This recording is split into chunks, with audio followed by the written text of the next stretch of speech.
अगर आप भी अपने गार्डन में ऐसे ही खूबसूरत फूल चाहते हैं और आपने अभी तक विंटर के फ्लावर्स लगाए नहीं हैं तो कोई बात नहीं, आइए लगाइए मेरे साथ विंटर्स के फ्लावर्स और इन्जॉय कीजिए। Hi and welcome to my channel earth the flavours of life.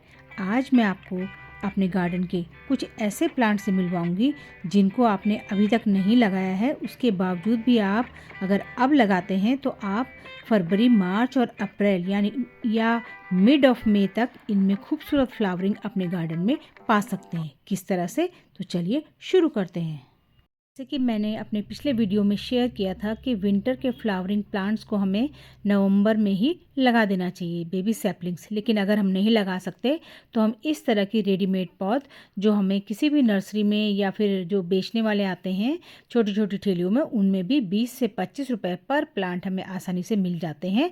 लेकिन हमें इनकी देखभाल कैसे करनी है ताकि हमें ज़्यादा से ज़्यादा फूल मिले, उसके लिए हमें 33% गार्डन सॉइल लेनी है, 33% सैंड और 33% कावडंग कंपोस्ट, और इसमें आप थोड़ी सी अंदाज़न नीम खली मिला सकते हैं क्योंकि ये सीजनल फ्लावर्स होते हैं और इनको ज़्यादा न्यूट्रिशन की ज़रूरत पड़ती है। इसलिए तीनों की क्वांटिटी 33% रखकर और टाइम टू टाइम हम अगर इसमें 10 डेज़ के इंटरवल में अगर नीम खली का लिक्विड फर्टिलाइज़र दें तो हमारे गार्डन में अप्रैल तक, मई तक खूबसूरत फूलों की बहार रहती है। और हमें इन फूलों को कुछ इस तरीके से ही लगाना चाहिए। और इसमें मैंने कुछ जो है थोड़ा सा डीएपी के दाने भी डाल दिए हैं ताकि इसमें फ्लावरिंग और ज़्यादा बूस्ट हो सके। अगर आप डीएपी नहीं डालना चाहते हैं तो आप उसको अवॉइड भी कर सकते हैं।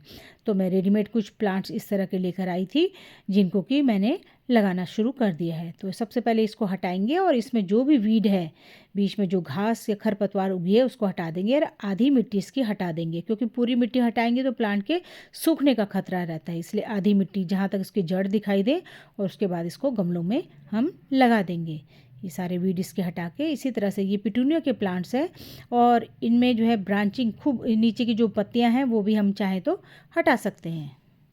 क्योंकि अगर हम बेबी प्लांट्स या सैपलिंग्स लगाते हैं तो हमें फ्लावर्स मिलेंगे, जब तक वो पूरी ग्रोथ लेंगे तब तक थोड़ा देर हो जाएगी। और अगर हमें अभी अपने गार्डन में फ्लावर्स चाहिए तो हम इस तरह से बड़ी बड़ी पौध इनकी लेकर के आ सकते हैं और अपने गार्डन को फूलों से भर सकते हैं। 10-15 दिन में ही ये पूरी अच्छी तरह से गमले में सेटल हो जाते हैं और खूब अच्छी तरह से फ्लावरिंग करने लगते हैं। तो कुछ इस तरह से मैंने पिटूनिया भी लगा दिया और उसके बाद में नेक्स्ट डे और प्लांट्स भी लेकर आई। आप पिटूनिया, पेंजी, स्टॉक, सिनेरेरिया, गजेनिया और भी कई सारे प्लांट्स जो है विंटर के फ्लावरिंग अपनी चॉइस के अकॉर्डिंग जो भी आपको अच्छे लगते हैं वो आप लगा सकते हैं। तो ये देखिए प्लांट्स लगने के बाद कैसे लग रहे हैं। और ये जो इनके स्पेंट फ्लावर्स हैं उनको भी हमें टाइम टू टाइम तोड़ते रहना चाहिए, ताकि वैसे तो ऐसा नहीं है कि अगर हम तोड़ेंगे नहीं तो नए फूल नहीं आएंगे, ऐसा बिल्कुल नहीं है। लेकिन फ़र्क सिर्फ इतना है कि अगर हम तोड़ देते हैं तो प्लांट में उस एरिया को एनर्जी नहीं देता है और उसके बाद नई बर्ड जो है वो प्रमोट करता है और उसमें नई ब्रांचिंग और बर्ड्स आने लगती हैं। यही एक वो स्टेप है कि हम प्लांट को थोड़ा सा और टाइम दे देते हैं कि वो जल्दी से बडिंग और ज़्यादा कर सके और नई बर्ड्स जो है निकाल सके। ये डायंथस का प्लांट है, देखिए ये मैंने लगाया है।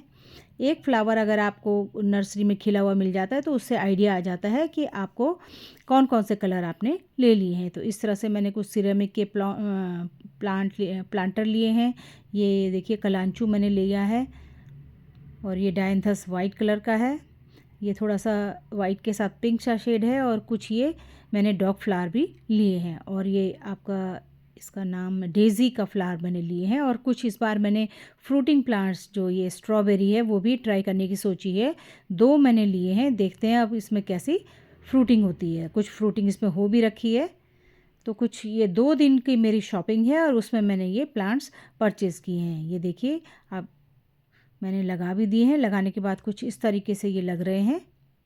तो आप भी चाहें तो, अभी बहुत ज़्यादा देर नहीं हुई है, आप भी चाहें तो इस तरह से रेडीमेड प्लांट जिसमें कि फ्लावरिंग ऑलरेडी हो रही है उनको लेकर के आ करके लगा सकते हैं। बस सिर्फ आपको ध्यान ये रखना है कि इनकी पॉटिंग मिक्स जो आप सॉइल बनाएं वो वेल ड्रेन होनी चाहिए और उसमें अच्छी ड्रेनेज होनी चाहिए। और उसमें जो भी आप खाद डालें, चाहे काउडंग कंपोस्ट हो चाहे वर्मी कंपोस्ट हो, वो अच्छी क्वांटिटी में 30 to 35% हो। और उसके अलावा आप नीम की खली का सॉल्यूशन बना के हर 10 डेज़ में अगर अपने प्लांट्स में डालेंगे तो आपका निश्चित ही 10 से 15 दिनों में और ज़्यादा फ्लावरिंग प्लांट्स में होने लगेगी। इस तरीके से आप फूलों की ब्यूटी को एंजॉय कर सकते हैं। Thanks for watching.